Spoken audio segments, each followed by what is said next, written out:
Hi friends, now we will start further discussion 4.3.5 distortions. Okay, so before we have seen in shell pitting corrosion, general corrosion, and localized corrosion we have to check.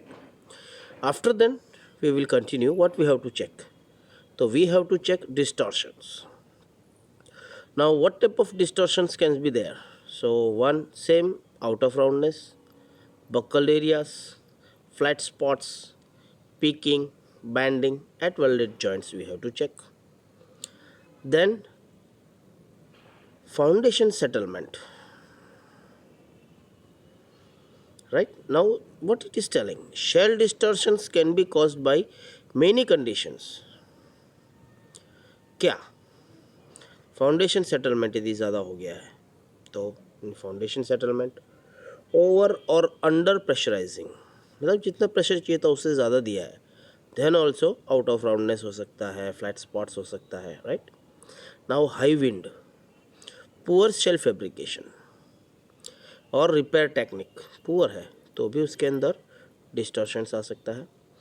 And shell distortion shall be evaluated on an individual basis to determine if specific conditions are considered acceptable for continuing tank service and or the extent of corrosive corrective action.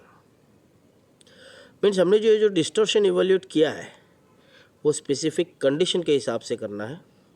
For condition, एक condition ऐसा है कि उसको over pressurise कर दिया था या हो गया था बाय एनी मिस्टेक, तो उसके हिसाब से हम लोग उसको स्पेसिफिक कंडीशन मानेंगे.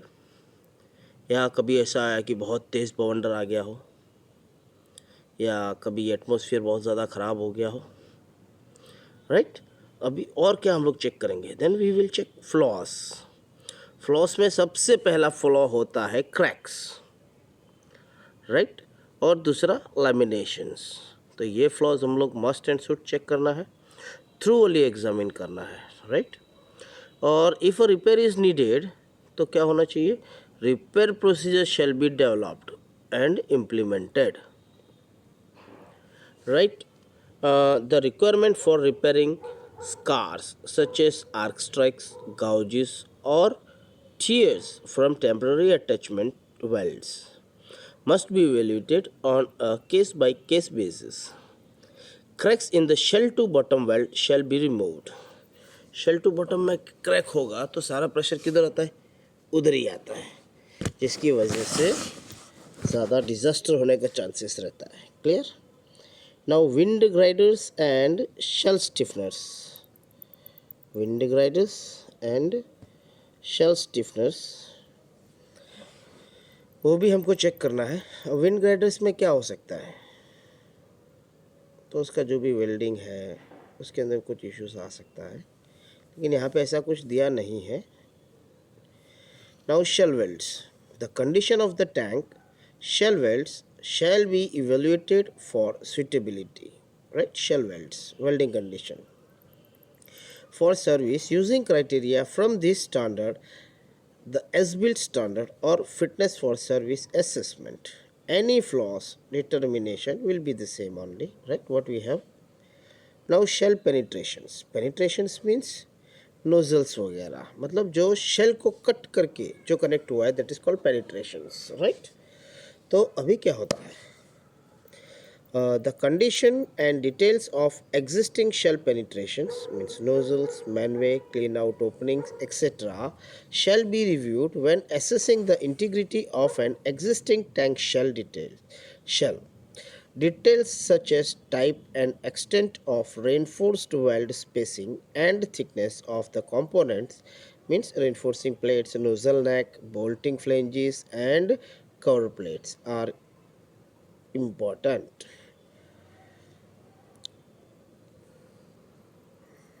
Okay, I don't think it is so much important. Right अभी लास्ट क्या बोल रहा है, nozzle wall thicknesses shall be evaluated for pressure and all other loads. ठीक है, जो प्रेशर पार्ट से हो तो सब चेक करना ही है, चाहे वो शेल हो, नोजल्स हो, टैंक बॉटम हो. Now operation at elevated temperature, ये क्राइटेरिया है. उसके अंदर जो टेम्परेचर है यदि वो एलिवेटेड है तो उसका भी हमको इंस्पेक्शन थोड़ा ध्यान से करना है, नथिंग एल्स। अभी देखते हैं हम। Tank of welded construction that operate at elevated temperature. अब एलिवेटेड टेम्परेचर किसको बोलेंगे? तो 200 डिग्री फ़ारेनहीट और 500 डिग्री फ़ारेनहीट के बीच में जो भी टेम्परेचर पे ऑपरेट होता है that is called elevated temperature. Now shall be evaluated for suitability of service. The requirement of this section are based in the part of requirement of PI 650 annexure M. हाँ, मैंने पहले ही बताया था, यदि degree Celsius में देखेंगे तो 93 degree Celsius से ऊपर, और फ़ारेनहीट में देखेंगे तो 200 डिग्री फ़ारेनहीट से ऊपर और 500 फ़ारेनहीट से नीचे जो भी हम लोग इंस्पेक्शन करता है वो एनेक्चर एम के हिसाब से करना है। और यदि 200 डिग्री फ़ारेनहीट से नीचे है तो हमको एनेक्चर एम कंसीडर नहीं करना है, right. Now continued operation at elevated temperature. अभी कंटिन्यू हो रहा है तो हमको क्या ध्यान रखना है? तो जनरली क्या होता है, 1 is okay, not so much important, 2 is also not so much important. Now we will go directly to B. If the bottom plate material in the critical zone has been reduced in thickness beyond the provisions of the original tank bottom corrosion allowance, if any, the shell to bottom joint shall be evaluated for elevated temperature, liquid head and thermal cycles. The simplified analysis technique recommended in API 650 section M.4 may be used to satisfy the requirements. Okay, this is okay, not that much, right? Now 4.3.10.1.2 existing elevated service tanks that are not originally designed and constructed to the requirement of API 650 annexure M.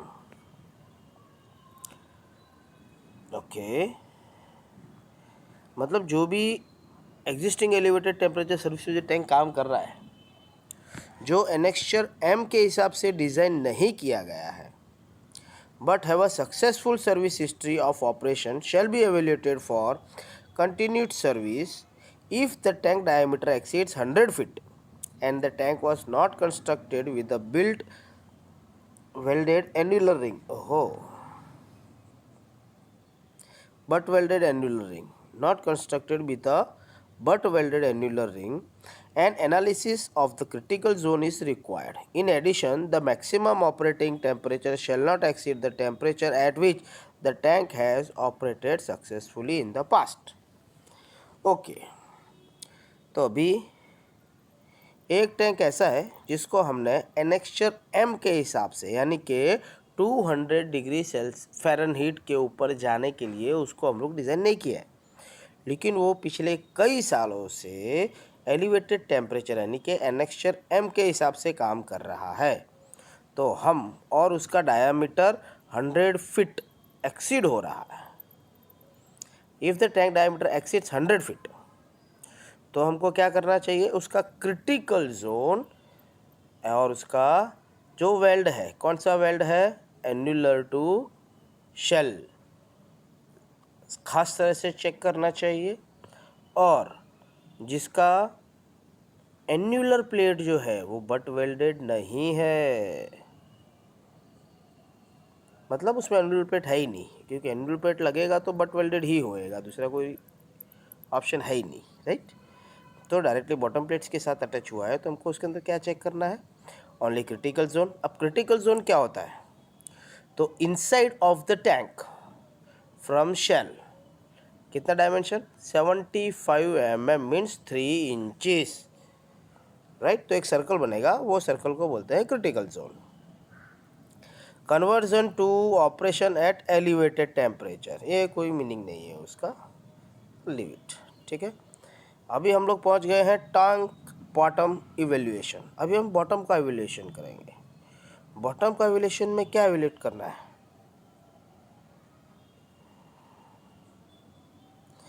Tank bottom inspection strategy shell provide suitable data which when used with the procedure in this standard will determine the tank bottom integrity necessary to prevent leakage of fluids that may cause environmental damage. मतलब हमको सिर्फ इतना inspect करना है कि उसका कम से कम इतना इंटीग्रिटी होना चाहिए जिसका वजह से उसमें से लीकेज ना हो जाए, राइट, लीकेज नहीं होना चाहिए, बस इतना आपको इंस्पेक्ट करना है। Each aspect of corrosion phenomena and other potential leak or failure mechanism must be examined. यदि कुछ फील हो गया है तो उसको एग्जामिन करना है। Periodic assessment of tank bottom integrity shall be perform in addition to the internal inspection.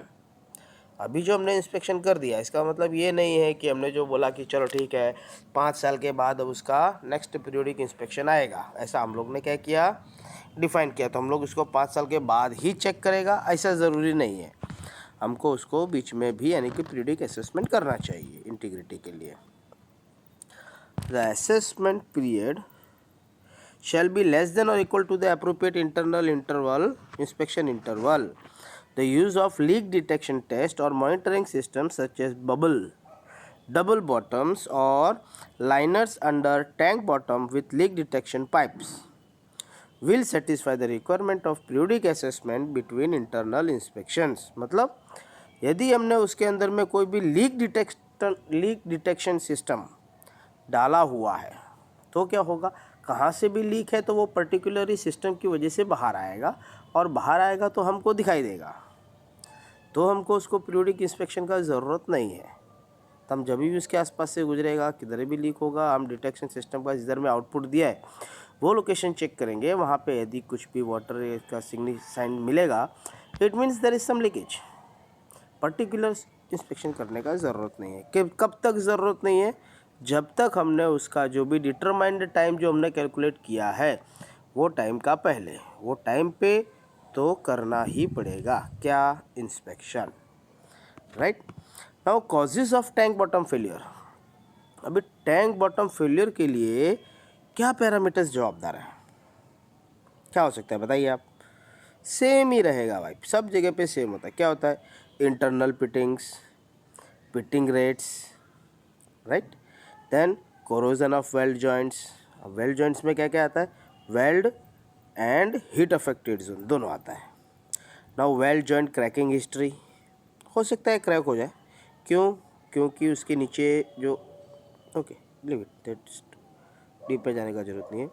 Now stressed place on the bottom plates by roof support loads and shell settlement. Okay, settlement तो होना ही होना है, उसके वजह से हमेशा roof के ऊपर खतरा रहता है, अरे सॉरी बॉटम के ऊपर, ठीक है।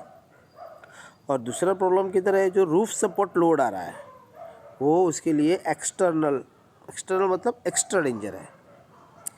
Now under side corrosion normally in the form of pitting under side. Okay, अभी बॉटम में क्या प्रॉब्लम होता है, शेल पेंटिंग हो जा रहा है बाहर से, रूफ बाहर से पेंटिंग हो जा रहा है, लेकिन जो बॉटम है वो जनरली हम लोग पेंटिंग करके डालता है, लेकिन जो वेल्ड लोकेशन है वो वेल्ड लोकेशन नीचे की तरफ से पेंटेड नहीं होता है, या पेंटेड होता है तो वो जल जाता है, राइट।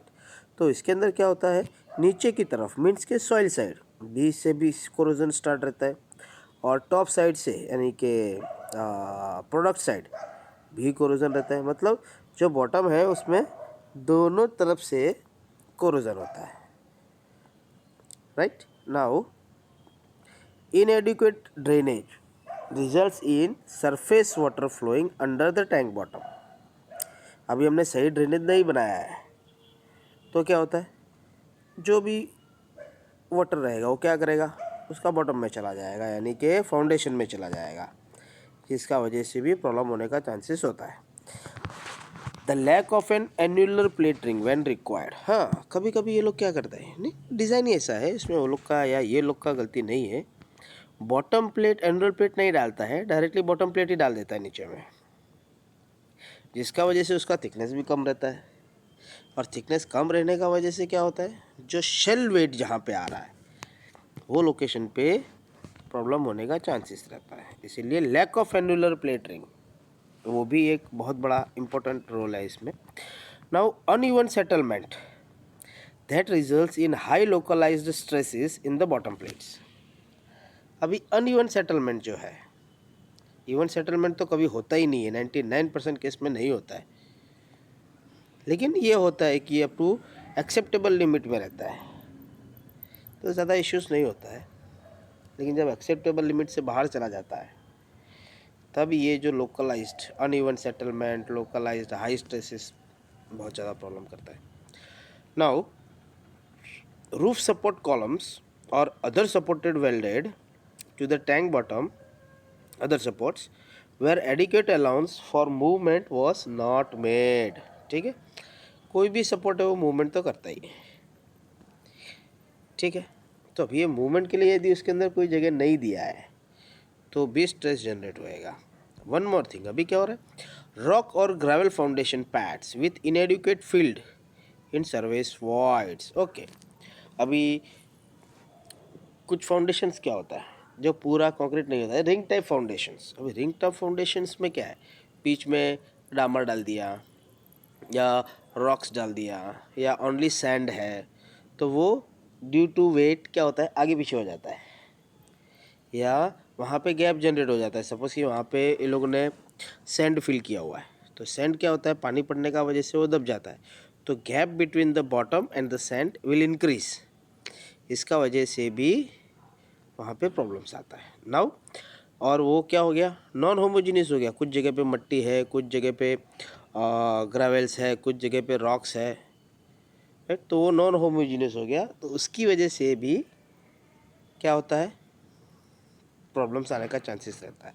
नाउ इनएडुकेटली सपोर्टेड सम्स, सम तो लगाया आपने लेकिन वो सपोर्टेड बराबर नहीं है, तो वहाँ पर भी स्ट्रेस जनरेट होने का चांसेस है. Now tank bottom release prevention system. अब ये tank bottom release prevention system बहुत टाइप का होता है, जिसकी वजह से क्या होता है, जिसकी वजह से उसका लाइफ बढ़ जाता है, या दूसरा कहेंगे तो इंस्पेक्शन पीरियड उसका बढ़ जाता है. अब इसको भी थोड़ा स्टडी कर लेते हैं. API supports the use of a release prevention system RPS to maintain the integrity of the tank bottoms. The terms RPS refers to the suite of API standards and recommended practice that are designed to maintain leak integrity and thus protect the environment. With respect to tank bottoms, these include internal inspection of the tank bottom, leak detection systems, and leak testing of the tank, installing cathodic protection for the underside of the tank bottom, lining the bottom of the tank interior, providing a release prevention barrier under the tank bottom, or some combination of these, depend on blah blah blah blah. Okay, this is also not so important. फिर भी आप पढ़ सकते हैं for your internal inspection. Okay, this is okay, not so important, but we will go to internal inspection of the tank bottom is intended to assess the current bottom integrity and identify problem condition that may lead to future loss of integrity. वो हर एक internal inspection इसीलिए होता है. ठीक है. Now, internal inspection techniques such as bottom settlement monitoring and consideration of determining appropriate, okay, this is also not so important for examination, leak detection systems and leak testing.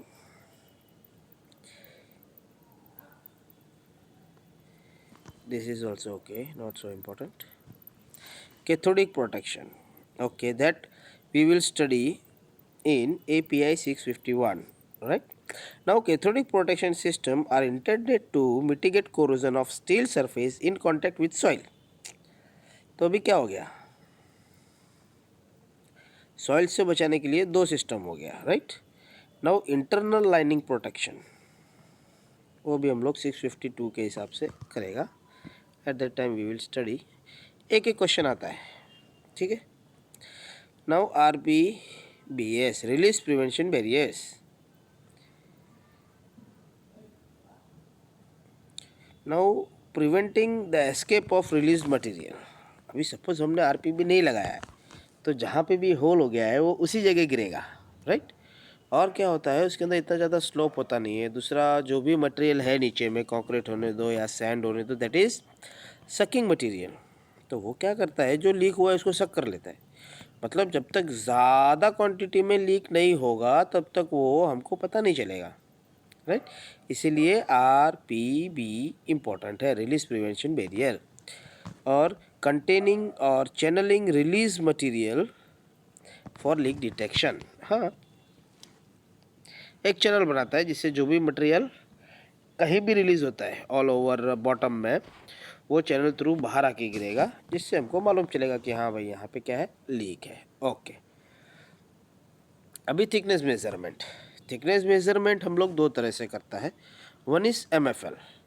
MFL हम लोग all over bottom का करता है।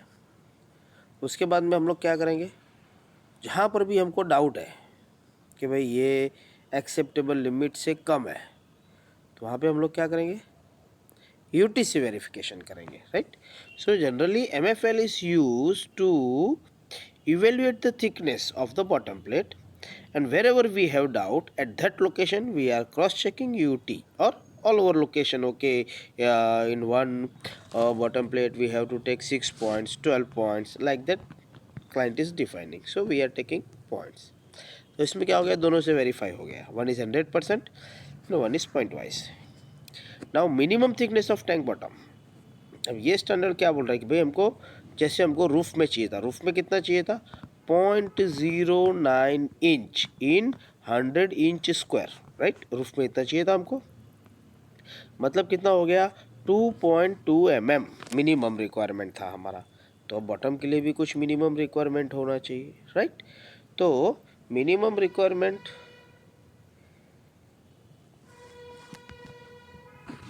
Okay, minimum requirement, required thickness, उसका ये formula दिया गया है, लेकिन जनरली एग्ज़ाम में नहीं आता है, ठीक है। फिर भी अब मिनिमम रिक्वायर्ड थिकनेस कितना है, ओके, यहाँ से हम लोग स्टार्ट करेंगे। For the probabilistic method a statistical analysis is made of thickness data from measurements projecting remaining thickness based on sample scanning of the bottom. हाँ, वो तो हम लोग जो करेंगे, क्या करेंगे भाई,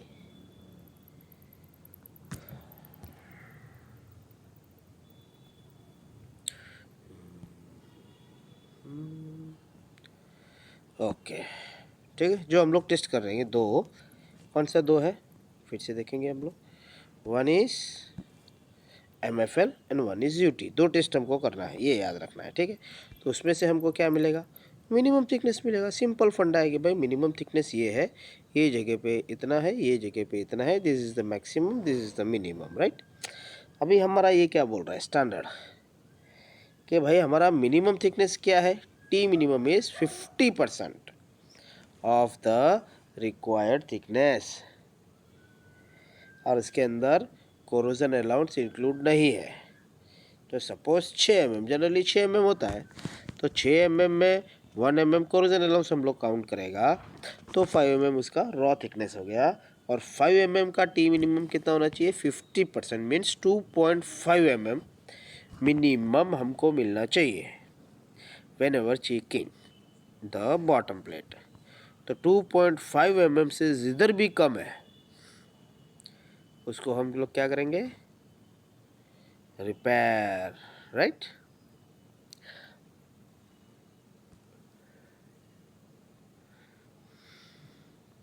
The thickness of the projection of the bottom plate beyond the shell as measured at the toe of the outside bottom to shell fillet well shall not be less than 0.1 inch। 0.1 inch मतलब कितना हो गया, 2.5 mm। तो अभी critical zone होने दो, या inside of the shell bottom plate होने दो, या outside of the shell bottom plate होने दो, राइट। मिनिमम थिकनेस कितना होना चाहिए, 0.1 inch means 2.5 mm everywhere is the minimum।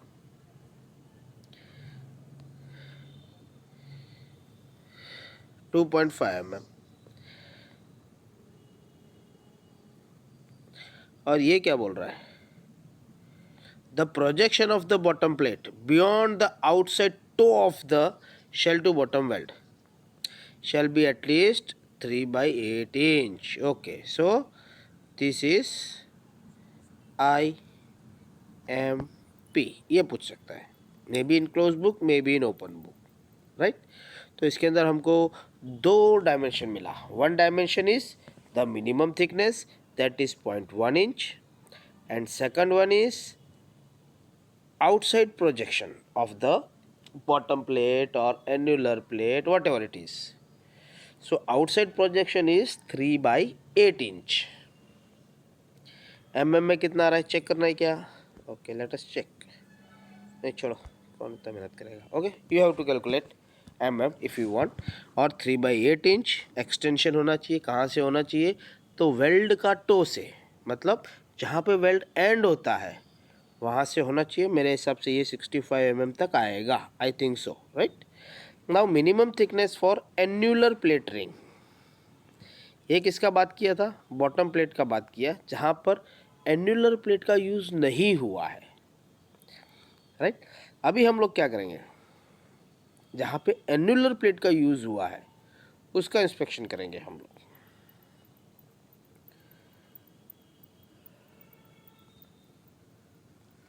Okay. अच्छा, अभी यहाँ पे दो पैरामीटर्स दिया है. एक पैरामीटर्स ये है कि जो अंदर का फ्लूइड है उसका ग्रेविटी लेस देन 1 हो. ठीक है, तो उसका जो मिनिमम प्लेट थिकनेस है वो गिवन इन 4.5, और जिसका ग्रेविटी 1 या उससे ज़्यादा है, 1 इज़ लेस देन 1 ग्रेविटी और 1 इज़ 1 और ग्रेटर. ठीक है, तो उसका क्या करेगा 650, और इसका जस्ट अ मिनट.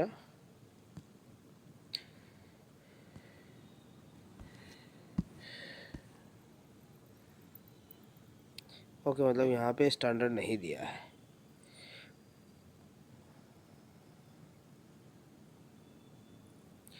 ओके, तो जिसका ग्रेविटी लेस देन 1 है उसका हम लोग कहाँ से लेगा? तो ये जो दिया हुआ है नीचे टेबल 4.5, ये टेबल में यहाँ पे भी लिखा हुआ है ग्रेविटी लेस देन 1 और बॉटम प्लेट मिनिमम थिकनेस. ठीक है, तो जनरली ऐसा कुछ यूज़ होता नहीं है. ठीक है, ग्रेविटी 1 है या ज़्यादा है ऐसा कुछ भी क्वेश्चंस नहीं पूछा जाता है, लेकिन ये हमको याद रखना है, ये जनरली ओपन बुक क्वेश्चन है. ठीक है, अब यहाँ पे क्या बोल रहा है? Bottom plate minimum thickness, annular plate thickness. ठीक है, तो बॉटम प्लेट कहाँ पे होगा? जहाँ पे फुल बॉटम प्लेट है और एनुलर प्लेट है वहाँ पे हम लोग एन्यूलर प्लेट काउंट करेगा. ठीक है, तो अभी क्या बोल रहा है? नेक्स्ट इंस्पेक्शन के लिए minimum bottom plate thickness at next inspection, मतलब अभी हमको क्या मिला दैट इज़ नॉट इम्पॉर्टेंट. हमको नेक्स्ट इंस्पेक्शन तक उसका मिनिमम थिकनेस ये मांगता है 0.1 यानी कि 2.5 mm. अभी क्या हो रहा है? अभी उसके अंदर भी उसने कंडीशन डाला है. क्या डाला है? तो tank bottom foundation design with no means for detection and containment of tank bottom leak.